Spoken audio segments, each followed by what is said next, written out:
Bien, bonjour. Mon nom est Gilles Farley. Je suis un des pasteurs ici à l'Église de Sentier. Et c'est un plaisir d'être avec vous ce matin pour partager la parole. En préparation de la prédication, j'ai fait un exercice que j'ai bien apprécié. J'ai lu l'Épître aux Éphésiens dans un seul trait à haute voix. Et je dois vous dire que ça a été une grande bénédiction. Je vous encourage de faire la même chose.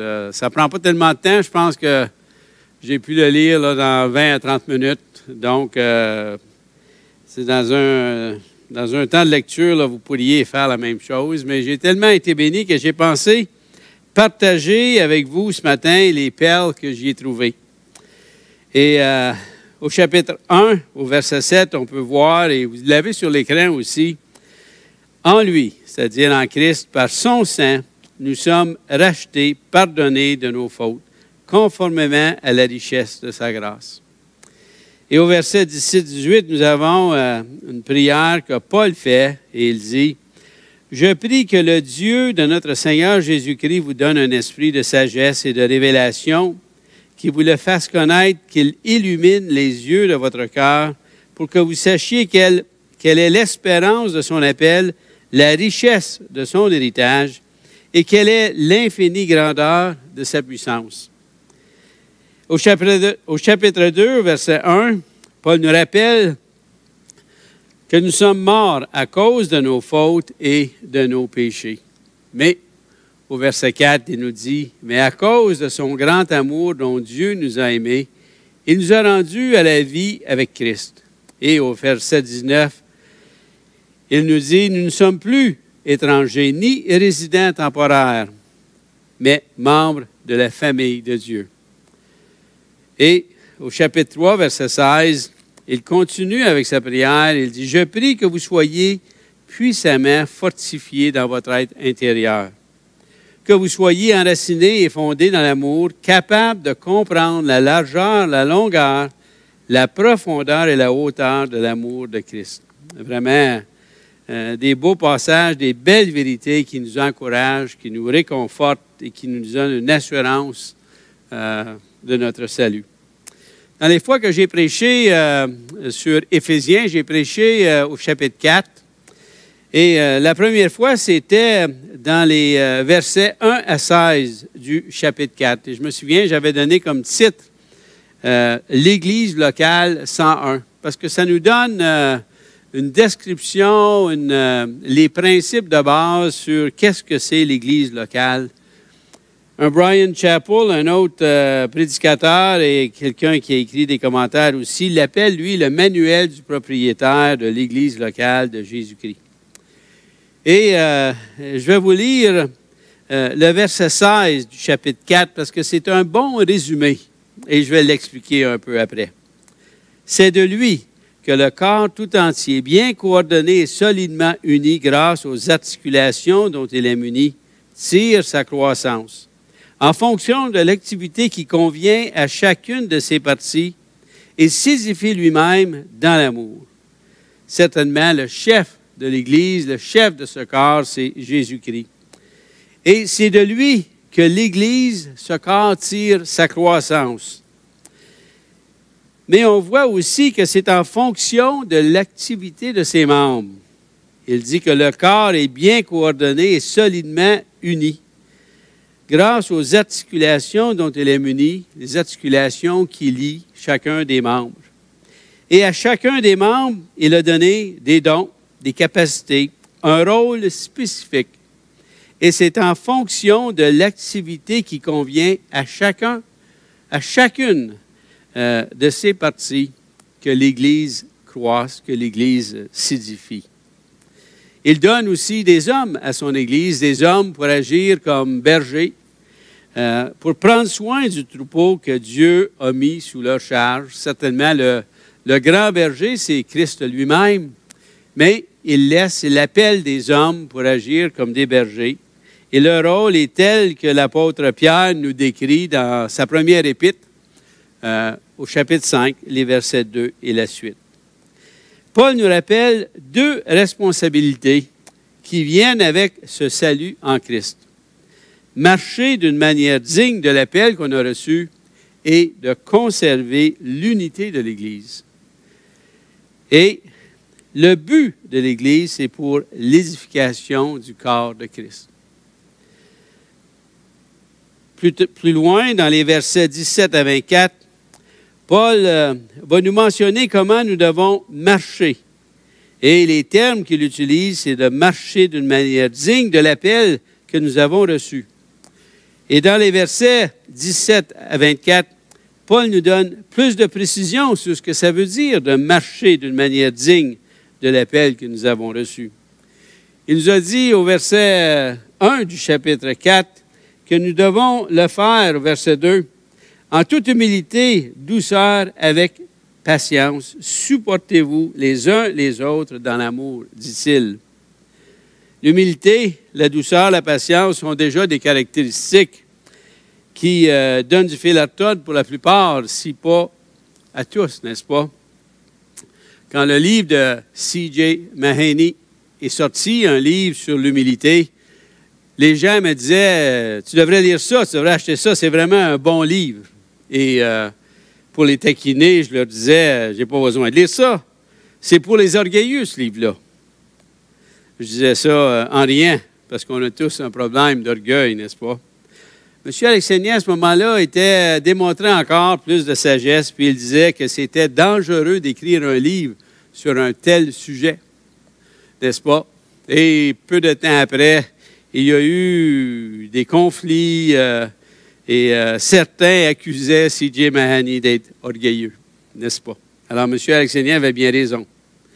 La douceur et la patience continuent d'être un défi pour moi.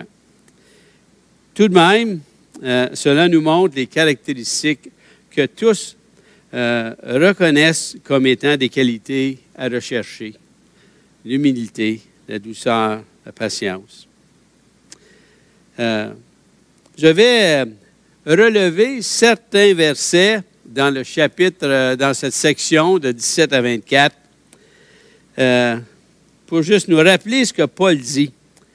Il nous dit au verset 17, « Vous ne devez plus vous conduire comme les non-croyants. » Donc, si avant, on n'était pas des croyants, on n'avait pas mis notre foi en Jésus-Christ, qu'on n'avait pas confessé nos péchés et cru que Christ, à la croix, avait payé la dette que nous devions payer, eh bien, maintenant que nous avons mis notre foi en lui, Paul nous dit au verset 22 qu'on doit se débarrasser du vieil homme, de cette manière d'agir qui convient à des non-croyants.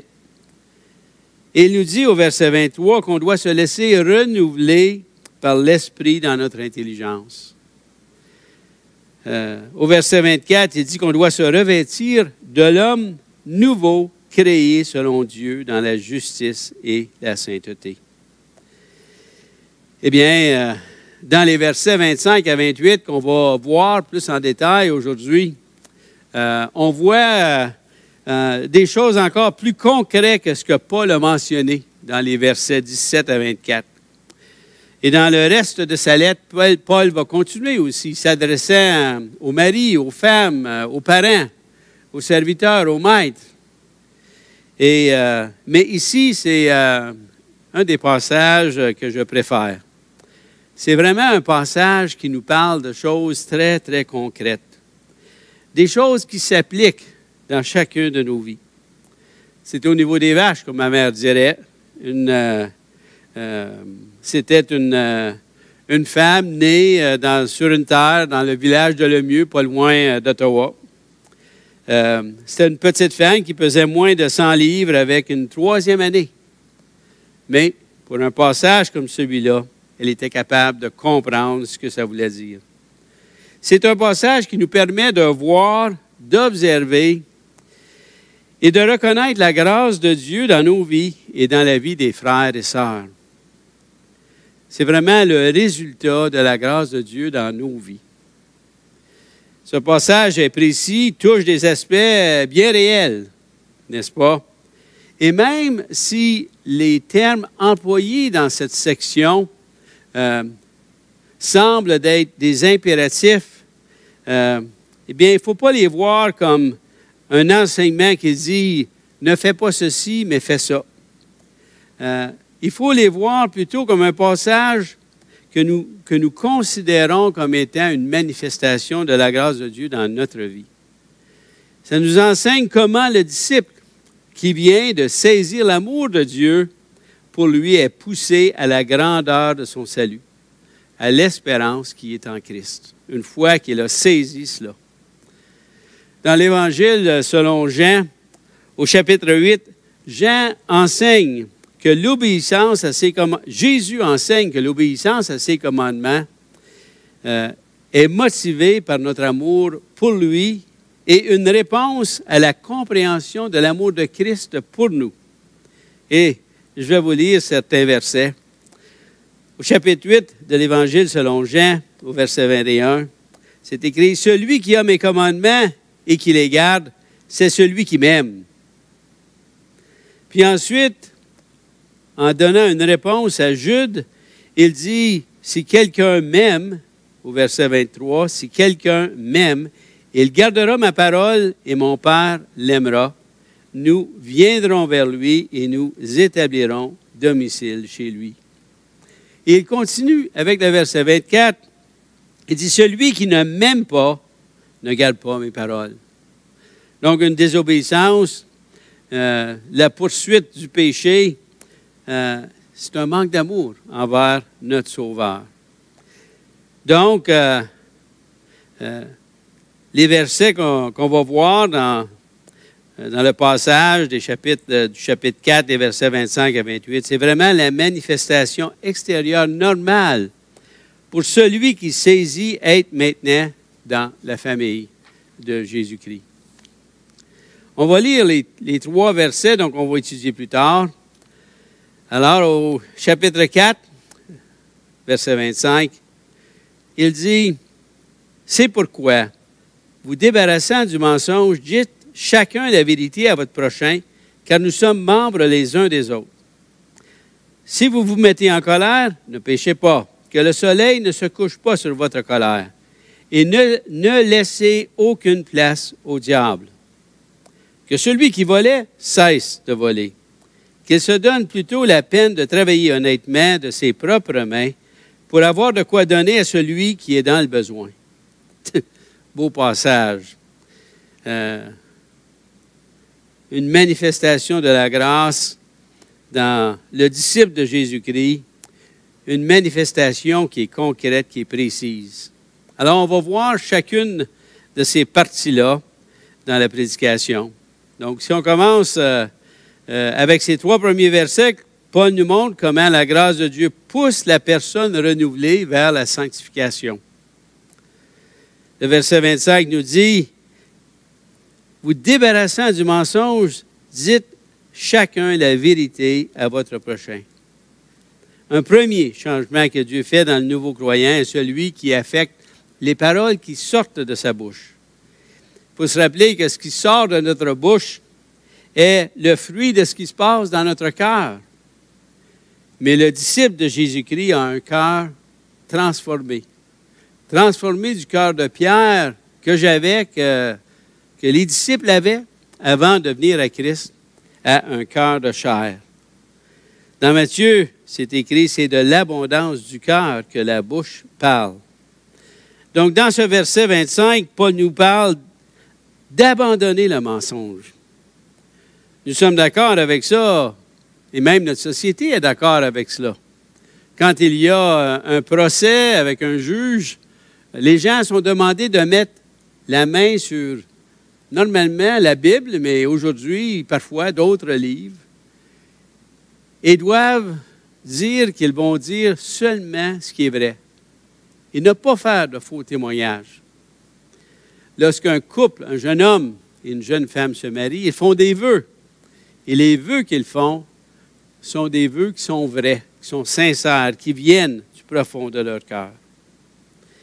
Eh bien, dans ce verset, on voit qu'on doit se débarrasser du mensonge. Et en réalité, c'est Dieu qui fait arriver que nous soyons capables de se débarrasser du mensonge. C'est le résultat de la grâce de Dieu. Dans l'Évangile selon Jean, au chapitre 8, Jésus, s'adressant aux pharisiens, leur dit que Satan est menteur et le père du mensonge. Dans Éphésiens chapitre 2, Paul nous parle de la façon que nous vivions autrefois, conformément à la façon de vivre de ce monde, conformément au prince de la puissance de l'air, c'est-à-dire Satan. Et dans notre société actuelle, tous, les systèmes, les institutions, les gens qui ne sont pas des croyants, et même les croyants, peuvent être sous l'influence de Satan. Je ne crois pas que les croyants peuvent être sous la domination de Satan comme les non-croyants, mais il peut y avoir une influence. Dans ce commentaire sur ce passage, John MacArthur dit que la société actuelle repose tellement sur le mensonge que si elle décidait subitement de dire la vérité, elle s'effondrait. Si les dirigeants du monde disaient tout à coup la vérité, la Troisième Guerre mondiale s'éclaterait presque aussitôt. C'est pour dire à quel point l'influence de Satan sur toute la société est partout. Et même si nous pensons, comme Paul, que le disciple doit se débarrasser du mensonge pour faire place à la vérité, eh bien, c'est un processus qui va arriver graduellement. Et aujourd'hui, comme les Éphésiens, Paul sait que les gens doivent être conscients et doivent travailler à se débarrasser du mensonge. Il y a les mensonges que nous croyons être vrais. Ce sont des pensées, des concepts, des vérités qu'on a appris avant d'être sauvés et que Dieu est en train de travailler graduellement à renouveler notre esprit. Un exemple de cela, c'est notre compréhension de l'estime de soi. L'estime de soi, c'est selon un site qui nous parle de la naissance des enfants. Ça nous dit que c'est une évaluation globale de sa propre valeur. La question est, je vaux quoi en tant que personne, en tant qu'humain, en tant que femme, en tant qu'homme? Et dans un article qu'Alexandre a écrit, Alexandre Farley, qui est pasteur ici aussi, nous donnait un exemple, nous présentant deux définitions du terme de l'estime de soi. Et il nous disait que selon un humaniste séculier, avoir une bonne estime de soi est de rejeter le mensonge que j'ai quelque chose de mauvais en moi et accepter la vérité que je suis fondamentalement une bonne personne. On est né bon. Avoir une bonne estime de soi, c'est donc apprendre à connaître nos forces, nos faiblesses et s'accepter tel qu'on est. C'est aussi se sentir digne d'être aimé et se sentir assez en sécurité pour utiliser ses capacités et faire face aux défis de la vie. C'est pas méchant comme définition. Je ne suis pas en désaccord avec la dernière citation qui nous vient d'un site qui s'appelle « Naître et grandir ». Mais Alexandre nous disait que selon une vision chrétienne, avoir une bonne estime de soi est d'accepter de croire ce que Dieu dit de nous. Nous sommes des êtres créés bons à l'origine, mais aussi complètement corrompus par le péché, mais aussi totalement aimés, rachetés par grâce pour devenir bons, droits et justes. Ce qui est déjà entamé, mais pas encore complètement accompli, et qui ne sera complété qu'un jour dans les nouveaux cieux et la nouvelle terre. Le renouvellement de notre intelligence va permettre graduellement de se débarrasser de ce qui était un mensonge, de ce qui était faux, et de le remplacer ce qui était vrai. Autre que l'estime de soi, il y a d'autres sujets qui doivent être renouvelés quand une personne devient un disciple de Jésus-Christ. La conception du mariage, par exemple. Le but de la sexualité. D'où vient l'homme? Comment est-il? Est-ce qu'il y a une vie après la mort? Avant de venir à Christ, bien de ces thèmes étaient erronés dans notre pensée. Donc, un mensonge peut être relié à une mauvaise conception qu'on a appris et qu'on a besoin de renouveler. Mais il y a le mensonge qui est le résultat de l'orgueil. Le mensonge qui est utilisé pour que je paraisse mieux que je le suis. Pour que les autres pensent, aient une opinion plus grande de moi, une crainte de ma part, que les gens me découvrent. Et donc, j'utilise le mensonge pour dissimuler qui je suis. Ça peut être le copiage à l'école où je vais avoir des meilleures notes que je mérite parce que je n'ai pas étudié la matière en vue de l'examen, du test, ou même d'emprunter le devoir de quelqu'un d'autre. Boucard Diouf, un genre de philosophe que plusieurs Québécois connaissent, nous a enseigné qu'au Sénégal, on appelait le copiage giraffer. S'étirer le cou assez long comme une girafe pour voir ce que l'autre à côté de nous a bien écrit. Il peut y avoir le plagiat aussi. Utiliser le matériel d'un autre sans lui donner le crédit pleinement. Ou ne pas dire la vérité à notre conjoint ou un partenaire d'affaires. Souvent, le mensonge accompagne l'addiction aux substances et aux jeux. À maintes reprises, quelqu'un qui est addicté par les substances et le jeu va mentir d'où il est, va mentir de l'argent, de l'état de son compte de banque. Le mensonge qui résulte de notre silence quand on est présent et quelqu'un dit un énoncé, fait un énoncé avec lequel on n'est pas d'accord, qui est contraire à ce que la Bible dit, eh bien, le silence est un mensonge envers le groupe qui est présent. Mais il y a aussi le mensonge qui résulte de l'égoïsme, de convoitise. Et il y a des mensonges qui résultent, par exemple,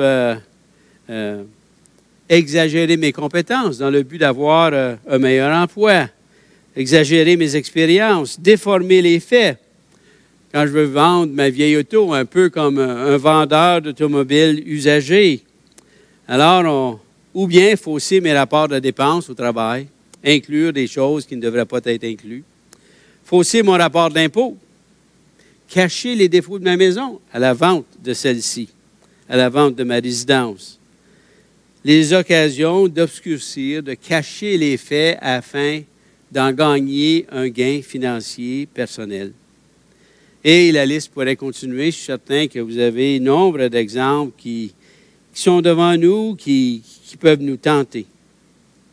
Et pourquoi dire la vérité finalement? Pourquoi? Pourquoi c'est important? Bien, pour une chose, on sait que Christ est vérité, qu'il n'y a pas un seul mensonge en lui. En plus, on ne peut pas mentir à Dieu. Il y a une chanson qu'on enseignait aux enfants lors de l'école du dimanche, lors de la zone d'enfants aujourd'hui. Et la chanson répétait, enseignait aux enfants qu'on ne pouvait pas se cacher de Dieu. Dieu connaît tout à notre sujet. Il sait tout. David dit dans le psaume 26, « Examine-moi, Éternel, mets-moi à l'épreuve. » David reconnaît qu'il a besoin que Dieu lui montre les choses qui ne sont pas correctes dans son cœur et qui doit changer. Il demande à Dieu de l'enseigner. L'évangéliste Jean, dans sa première épître, au chapitre 1, verset 9, nous dit de confesser nos péchés, que Dieu est fidèle et juste pour nous les pardonner. Et quand il nous dit de confesser nos péchés, ce n'est pas de déclarer, de communiquer à Dieu le péché qui est dans ma vie. Dieu est déjà au courant. Mais c'est de le reconnaître moi-même, de reconnaître que tel geste, telle parole, telle pensée sont mal devant Dieu. Et je veux le reconnaître à Dieu et ses péchés sont déjà pardonnés par Christ, par sa mort à la croix. Mais je veux dire la vérité aussi parce que je veux avoir une relation de confiance avec mes frères et sœurs. Et le verset 25 qu'on vient de voir nous dit « Car nous sommes membres les uns des autres. » Et s'il y a mensonge entre moi et toi, c'est difficile pour toi d'avoir confiance parce que le mensonge est toujours découvert. Peut-être pas immédiatement, mais les jours, les semaines qui suivent, finalement, on découvre qu'une telle parole était mensongère et la confiance disparaît, elle n'est plus là. Alors, dire la vérité est essentiel si on veut établir des relations de confiance qui vont être utiles pour édifier et faire grandir l'Église locale, les membres de l'Église locale. Imaginez-vous si les dirigeants du conseil de l'Église de Sentier, ici, quand ils se rencontrent, ne se disaient pas la vérité. Ils ne pourraient pas avoir des discussions de confiance. Ça serait impossible.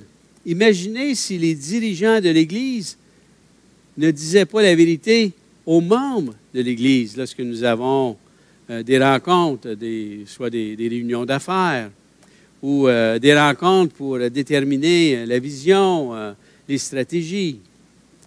Ce serait impossible d'avoir des relations de confiance et de marcher en unité, de conserver l'unité de l'Église locale. Il faut donc se débarrasser du mensonge pour la remplacer par la vérité.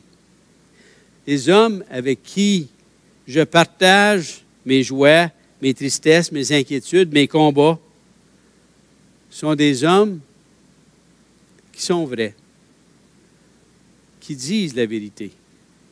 Des hommes qui ont même osé perdre mon amitié pour me dire des choses que j'avais besoin d'entendre. Et vous savez bien, comme moi, que les hommes, ou quand je dis les hommes, ça peut être les femmes aussi, que les hommes qui sont menteurs, on ne cherche pas à communiquer quoi que ce soit avec eux. On ne cherche pas une relation de confiance avec ces personnes. Même, je les évite. Paul nous montre que la grâce de Dieu dans une personne renouvelée nous permet de se débarrasser du mensonge et de la remplacer par la vérité.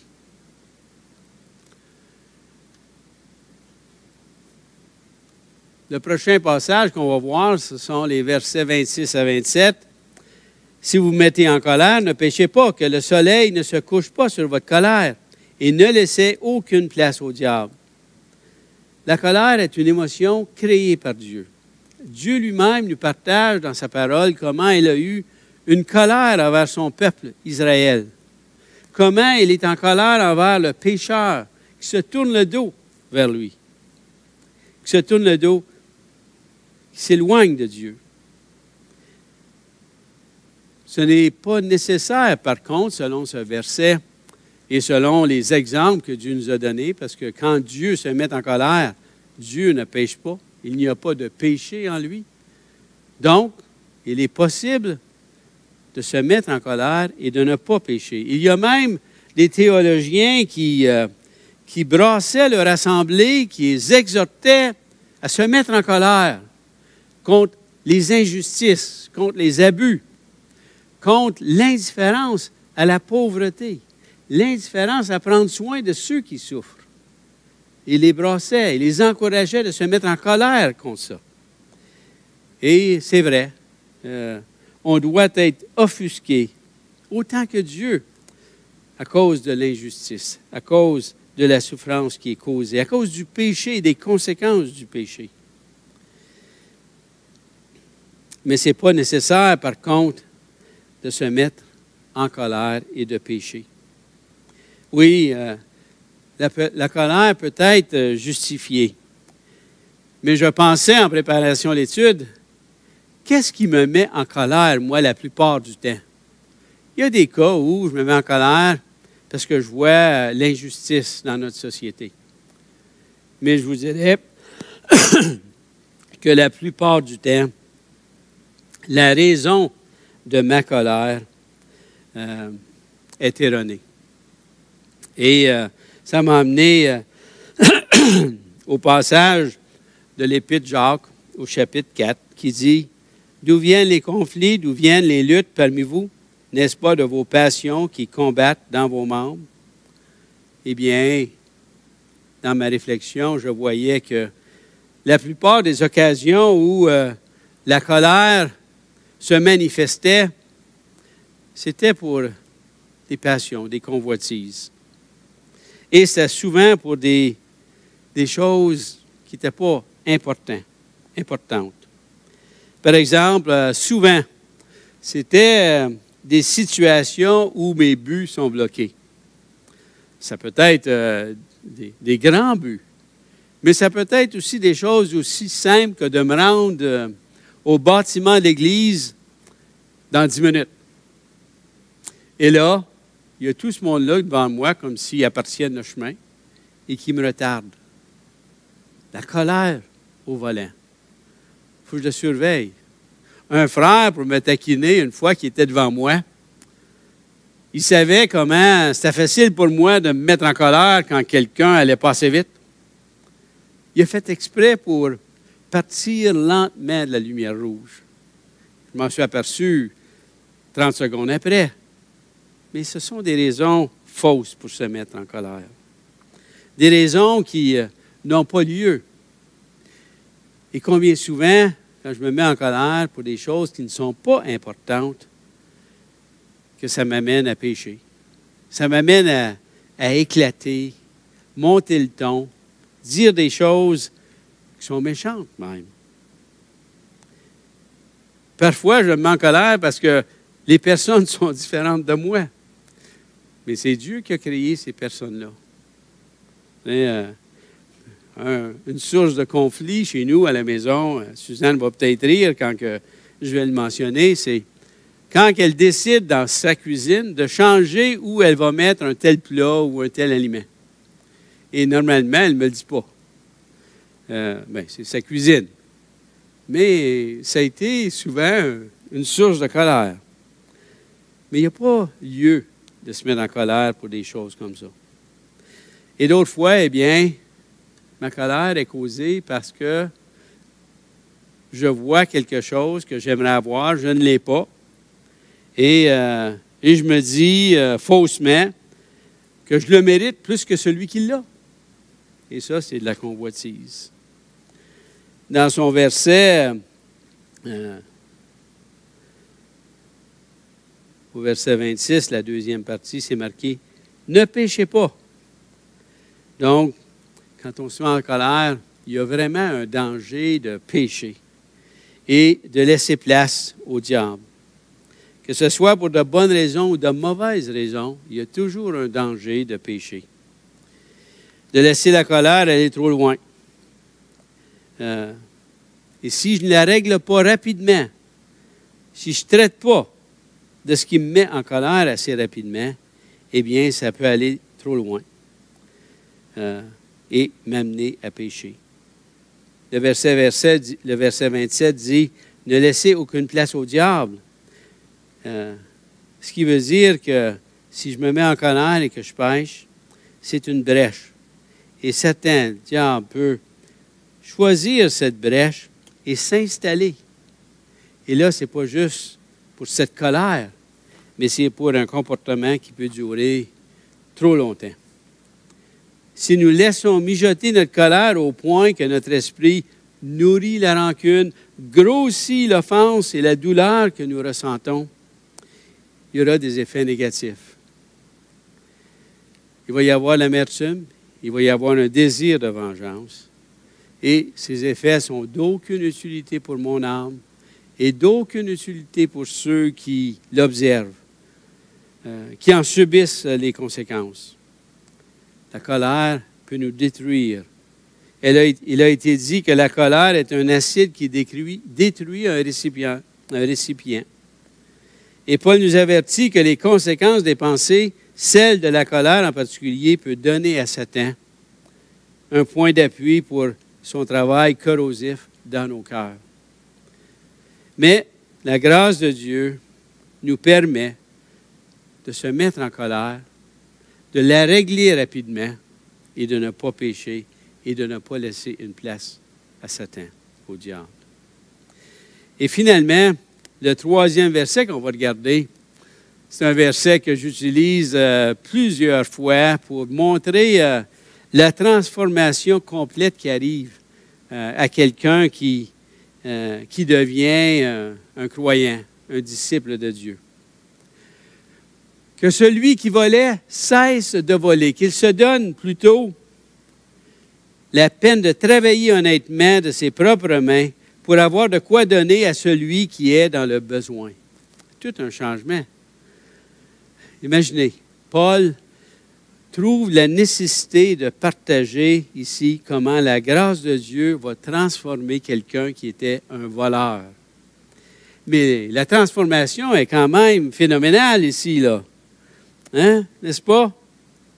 Est-ce qu'un chrétien a besoin de faire attention à cela? Bien, on est bon pour justifier nos gestes parfois.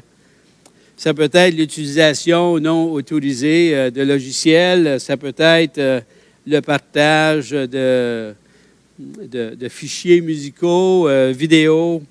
On nous dit que parfois, le prix de détail pour certains articles doit être gonflé d'un tiers à cause du vol à l'étalage. Et que les propriétaires d'entreprises doivent budgétiser pour le vol des employés, soit des outils ou bien de matériel. Les scandales d'entreprise aujourd'hui sont tellement réguliers qu'on n'y porte plus attention.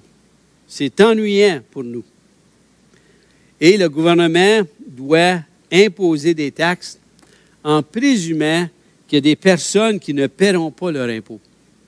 Et je vais juste vous mentionner un exemple de cela. Les abris fiscaux. Les gouvernements savent que des entreprises et des familles avec une grande fortune utilisent des abris fiscaux pour ne pas payer l'impôt qu'ils devraient à leur pays, ici au Canada. Eh bien, le gouvernement, ça ne change pas les dépenses du gouvernement. Quelqu'un doit payer, doit donner des impôts pour payer les dépenses que notre gouvernement fait. Donc, les impôts sont grossis pour chacun de nous, présumant que ceux qui font les abris fiscaux ne sont pas découverts. Si on se sent un peu exploité au travail, si on sent qu'on n'est pas rémunéré à notre juste valeur, il peut arriver qu'on justifie faire du travail qui est personnel sur notre temps au travail. Et c'est une forme de voler notre superviseur, l'entreprise qui nous paie. Alors, certainement, les chrétiens doivent veiller sur cela. Mais l'enseignement de Paul dans ce verset, ce n'est pas seulement d'arrêter de voler, mais c'est de travailler fort et de travailler de notre mieux. Un peu comme il nous le répète au chapitre 6, verset 5, « Travaillez comme si vous travailliez pour Christ, pas pour le maître de l'entreprise, pas pour le propriétaire, pas pour votre superviseur. Et quand vous travaillez, faites-le avec cœur, avec zèle, de toute votre habileté. Et comme ça, eh bien, vous n'aurez pas besoin de voler pour accommoder ou pour répondre aux besoins que vous avez. On a tous besoin de gagner un salaire pour nourrir notre famille, pour loger notre famille, pour payer pour leurs éducations. Certainement que le travail qu'on va faire au lieu de voler, ça va aller pour cela. Mais Paul va plus loin dans le verset 28 et il dit, c'est pour avoir de quoi donner à celui qui est dans le besoin. Imaginez-vous, avant, quand je me conduisais comme un non-croyant, j'étais prêt à voler pour enlever le bien qui appartenait à quelqu'un et l'utiliser pour mes propres besoins. Et ici, la personne transformée va cesser de voler. Elle va travailler pour gagner des biens, pour être capable de payer ses dépenses, mais plus que ça, pour prendre de ses biens et rencontrer le besoin des autres. C'est tout un changement que la grâce de Dieu produit chez l'enfant. J'ai 2 histoires à vous raconter. La première, c'est l'histoire d'un jeune homme qui travaillait dans un bureau, un jeune homme qui a un bon travail, qui a un bon salaire. Et comme dans bien des entreprises, on a plusieurs initiatives pendant l'année où on va ramasser des fonds pour le début de l'entrée scolaire. Des familles moins nantis qui ont de la difficulté à payer tous les frais pour l'entrée scolaire.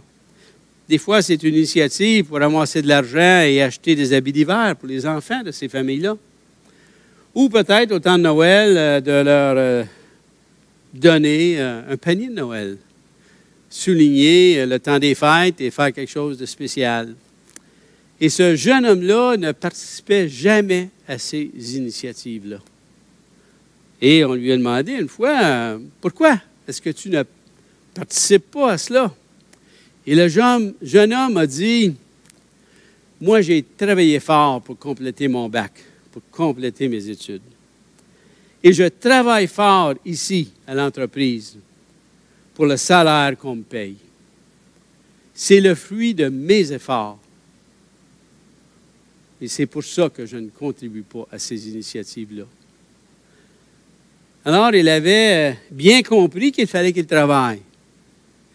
Il avait mis l'effort pour avoir un travail qui pouvait pourvoir à ses besoins. Mais il avait mal compris qu'il en était le seul responsable. S'il avait pu aller à l'école, c'est Dieu qui lui avait permis. S'il avait pu avoir un travail avec un bon salaire, c'est Dieu qui lui avait permis. Ce n'était pas seulement à cause de ses efforts, même si probablement il avait contribué. Et il avait compris seulement la moitié de ce verset 28-là, celui de prendre de ses propres biens pour aider ceux qui n'ont pas eu les mêmes bénédictions que lui avait. Une deuxième histoire concerne un jeune préadolescent, donc quelqu'un qui est en bas de 12 ans ou en bas de 13 ans. Et on discutait un soir et le jeune préadolescent nous dit, bien moi, le camp des boulots, moi je n'irai pas travailler au camp des boulots pour rien. Et pourtant, l'exemple qu'il voit de ses parents, de d'autres jeunes, est tout autre. Il désire aller servir au camp des boulots. Alors, c'est un jeune homme qui n'avait pas compris que ce qu'il avait reçu venait de Dieu et c'était pour être utilisé pour le bien des autres. Ce côté de penser en premier à nous, à nos besoins, est naturel. C'est comme ça que c'est depuis la chute. L'égoïsme, l'orgueil nous accapare. Mais la grâce de Dieu peut opérer un changement. Ainsi, le partage qu'on peut faire est une façon de démontrer l'amour de Christ à ceux qui sont autour de nous. Dans ces 3 versets qu'on a vus, Paul nous montre comment la grâce de Dieu pousse la personne renouvelée vers la sanctification. David Powlison, qui est décédé l'an passé, a introduit un nouveau terme. On dit souvent « je l'aime d'un amour inconditionnel ». C'est vrai que c'est bien, c'est un bon concept. Après tout, si Dieu ne nous avait pas aimés de cet amour, on ne serait jamais parvenu au salut parce qu'on le mérite par nos mérites, n'est-ce pas? Il n'y a rien qu'on pouvait faire pour mériter le salut. L'apôtre Paul, dans Romains, chapitre 5, verset 8, dit ceci, « Mais Dieu prouve son amour envers nous en ce que, lorsque nous étions encore pécheurs, Christ est mort pour nous. » Mais l'amour de Dieu dépasse un amour inconditionnel. Et c'est ce que David Powlison voulait nous communiquer. Dieu ne veut pas nous laisser comme on est. Il veut renouveler notre intelligence. Il veut nous revêtir de l'homme nouveau. David Paulson disait que cet amour est un amour intraconditionnel. Elle est plus grande qu'un amour conditionnel. La grâce de Dieu stimule notre obéissance, comme on a vu. C'est une réponse à la grandeur et à la merveille de la grâce de Dieu envers nous. La grâce de Dieu nous pousse vers la sainteté afin que notre vie parvienne à la maturité de l'adulte, à la mesure de la stature parfaite de Christ, nous dit le chapitre 4, le verset 13. Dans sa définition de l'estime de soi, Alexandre a dit « Nous sommes des êtres créés bons à l'origine, mais aussi complètement corrompus par le péché, mais aussi totalement aimés, rachetés par grâce pour redevenir bons, droits et justes. Ce qui est déjà entamé, mais pas encore complètement accompli, et qui ne sera complété qu'un jour dans les nouveaux cieux et la nouvelle terre. » Donc, ce n'est pas complètement accompli aujourd'hui, mais la grâce de Dieu persiste et se réalise petit par petit peu. Cette grâce produit en nous des changements majeurs. De dire la vérité au lieu de mentir. De ne pas pécher quand l'émotion de la colère surgit en nous. De la régler, cette émotion, aussi rapidement qu'on peut. De ne pas laisser place au diable. Et de chercher à partager nos biens pour le besoin des autres, au lieu de priver les autres de leurs biens pour nos besoins. Dieu accomplit ces changements. Je les vois dans ma vie, aussi lentement qu'ils sont. Et ceux qui me regardent vivent, mon épouse, mes enfants, mes amis, les gens de l'Église ici avec qui je travaille, ils trouvent que c'est lent, eux aussi. Mais Dieu continue de travailler. Et il travaille aussi chez mes frères et sœurs. Comment est-ce que je vois cette manifestation de la grâce de Dieu chez mes frères et sœurs? Eh bien, premièrement, je vois ma tristesse et leur tristesse devant la présence des péchés qu'on vient de mentionner. Le mensonge, la colère qui mène au péché. Une tristesse. Je vois la confession, comme c'est dit dans 1 Jean 1,9. Ils sont tristes, mais ils le reconnaissent, leur péché, le confessent, et ils savent que leur péché est déjà pardonné par le sang de Christ à la croix. Et troisièmement, je vois le pardon réciproque envers les uns les autres. Et je le vois, cela. Je le vois dans ma vie, je le vois dans les autres. Exerçons-nous à voir la grâce de Dieu dans nos vies et dans la vie des frères et sœurs en Christ. C'est l'œuvre de Christ qui est en nous. Prions, s'il vous plaît. Seigneur, merci pour ta grâce envers nous. Merci pour ta parole qui nous laisse un enseignement précieux, qui nous donne des perles comme dans l'Épître aux Éphésiens. Mais merci parce que ta grâce continue de s'opérer dans nos vies. Merci pour ta patience à notre égard. Et Seigneur, utilise-nous pour qu'on puisse manifester aux autres d'une façon concrète notre amour qu'on a pour toi par notre obéissance. Par Jésus. Amen.